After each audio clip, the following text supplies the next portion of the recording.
Hey guys, Youngblood with you, and today we're going to be doing a picking the right fighter video, and much like we did with the cargo ships, we're going to be breaking these down into price ranges.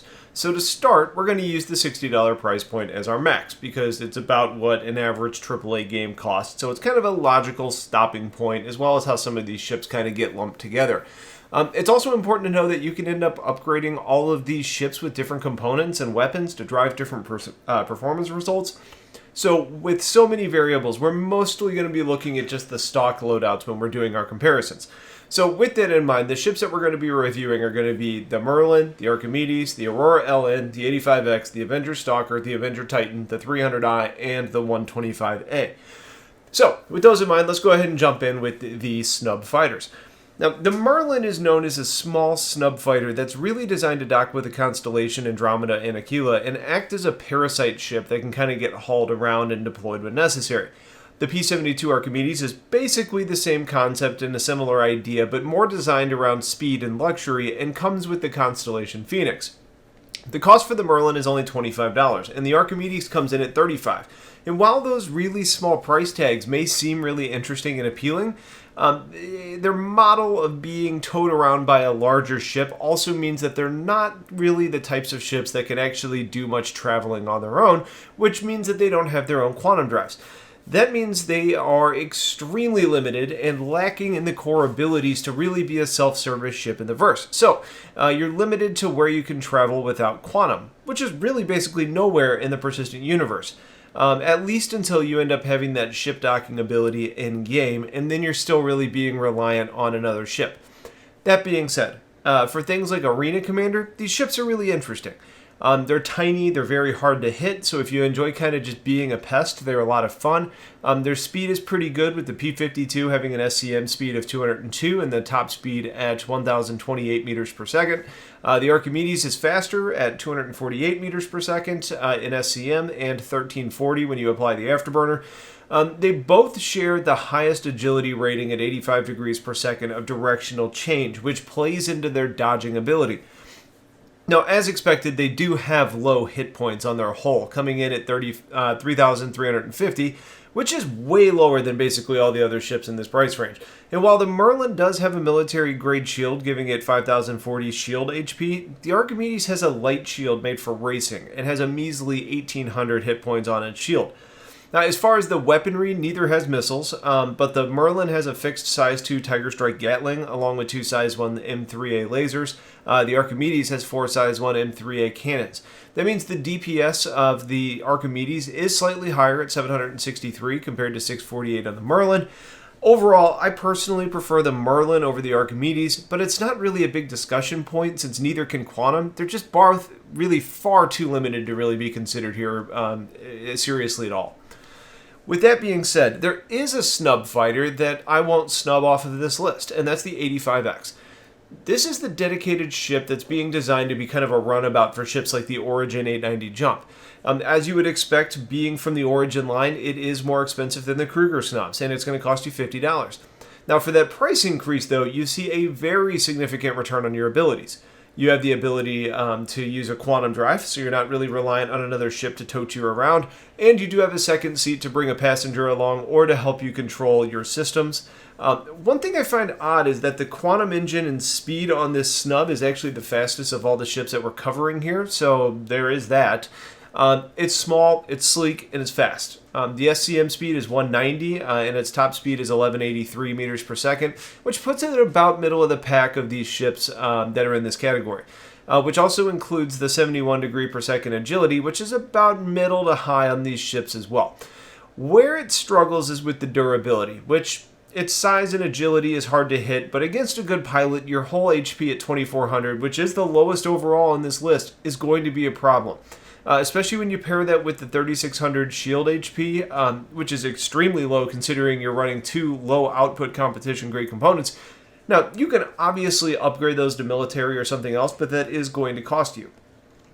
The weaponry on the 85X is interesting because in theory you have a decent loadout, even considering you don't have any missiles. What you bring along is 2 size 1 distortion weapons and 2 size 1 bulldogs on gimbals.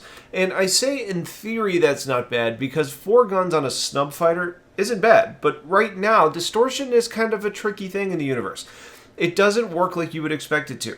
So the benefit of those guns overloading shields in the systems, causing your parts to kind of fail on your enemy, is just not working at the moment.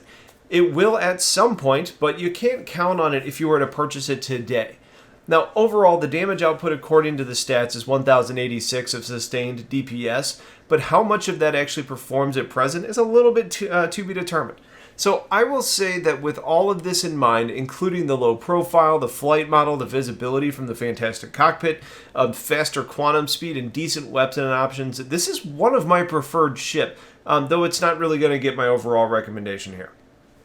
Now, at $55, you have a ship that's still in concept, which means we don't really know much about it, and it's kind of easily forgotten about at the moment because of its price point is not that far out from its bigger brothers, but with the anniversary and holiday sales coming up, I do expect it to be available again, and that's the Origin 125A. Now, this is another Origin ship similar to a small 300 series, and it also comes with several variants with different focuses, and the 125, much like the 325, is the one that's focused on combat. That being said, what you get for this designation is still two small weapons. You have two size 1 laser cannons, most likely the M3As, but that's also what the 100i carries. So the real addition comes in the form of two size 1 missiles. So for me, I look at a ship that costs $55 and see two size 1 lasers, and I basically just move on immediately. That being said, I'm expecting it to be agile and fast and to have a better range than most, taking advantage of an intake system to kind of replenish your fuel.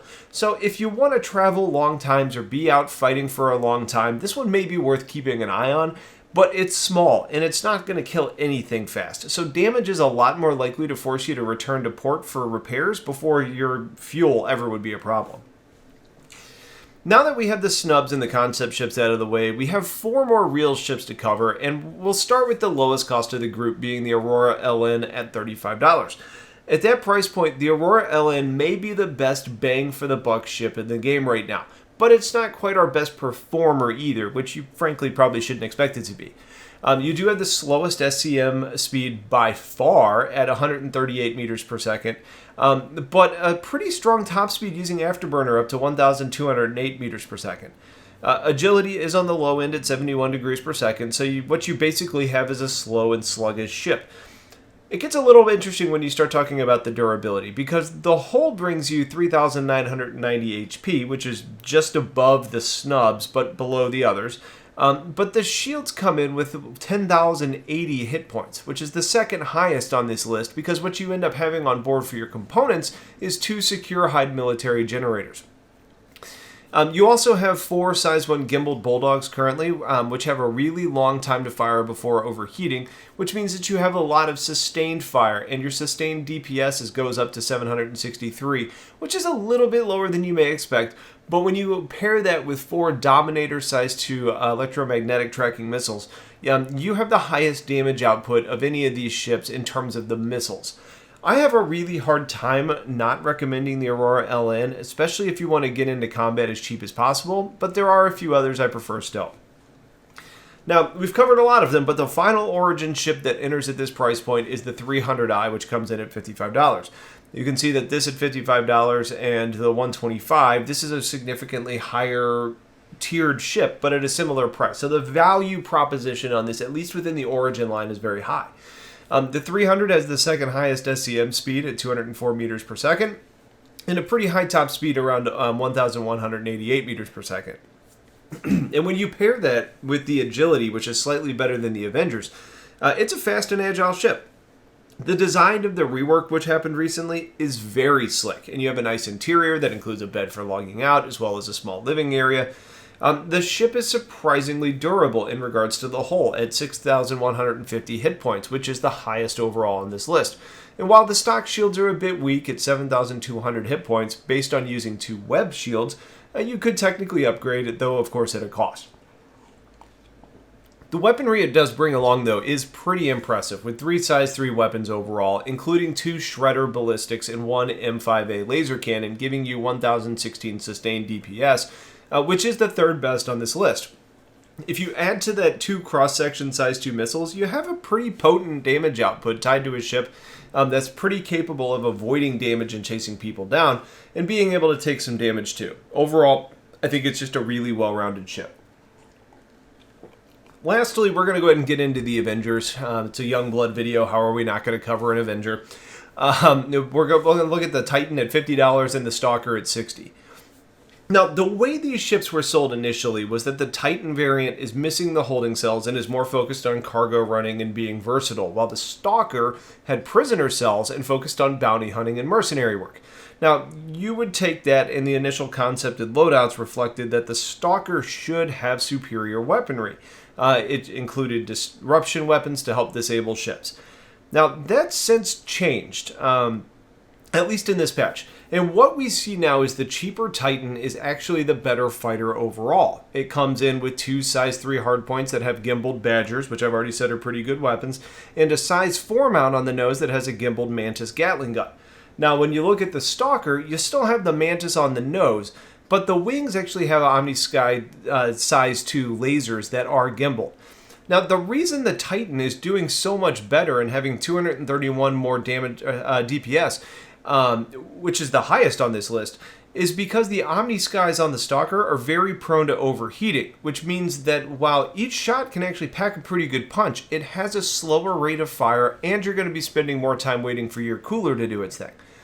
Missile-wise, it's a little bit of a wash. The Titan brings 4 size 2 infrared missiles. The Stalker brings 4 size 2 missiles, but it has both infrared and cross-section. So it's got some versatility there in its missile selection, which is kind of nice. Now, as far as the flight model between these two, they're both pretty similar. Both of these are going to be the least agile ships on this list, though neither one is really particularly bad. But the top SCM of the Titan is 189 meters per second, with the Stalker being 184, so pretty close there. And the Stalker is significantly faster in top speed, with the afterburner being 1307 compared to 1113, which plays well into the bounty hunting role and chasing down targets. Now, they both share the same hull, so their hit points there are both going to be 6,040. But where things get a bit surprising is in the components being used with their current output. The Titan is running Bulwark military-grade shields, which have a total output of 14,400 hit points, while the Stalker is running the Stealth Shimmers, which gives its total hit points at about 4,680, or the third weakest on this list. Basically, it's about a 950 hit point difference. I'm sorry, what is that difference there? That's some bad math. It's a big difference. It's like 10,000 difference between these two outputs. So at the end of the day, what you have is similar ships, but based on the default kits that they're running, the Titan is cheaper, it outputs more damage by quite a bit, it can take a lot more damage from other, and it's faster without the afterburner. So unless you have real plans for the holding cells or think that these numbers are going to change at some point, which they very well may, save the $10 and get in the Titan. You can always do a cross-chassis upgrade later if you want to. So that's our overall list and a breakdown of all of them. So what actually gets my recommendation? Well, first off, if you want to fight and you want to spend the least amount of money to do it, get the Aurora Ellet. It's a good ship and it's going to open up some gameplay options for you. If you want to just be able to bring a friend along, the 85X is very capable and it's easy to recommend. However, if you just want the best in class and the most well-rounded option here, I would say it's very, very easy to give this one to the Titan based on everything we just discussed. So that's it for this video. We're going to have more fighters coming up soon at a higher price tier with some associated recommendations, so stay tuned for that. Otherwise, I appreciate you all watching this video. Have yourselves a wonderful day, and take care.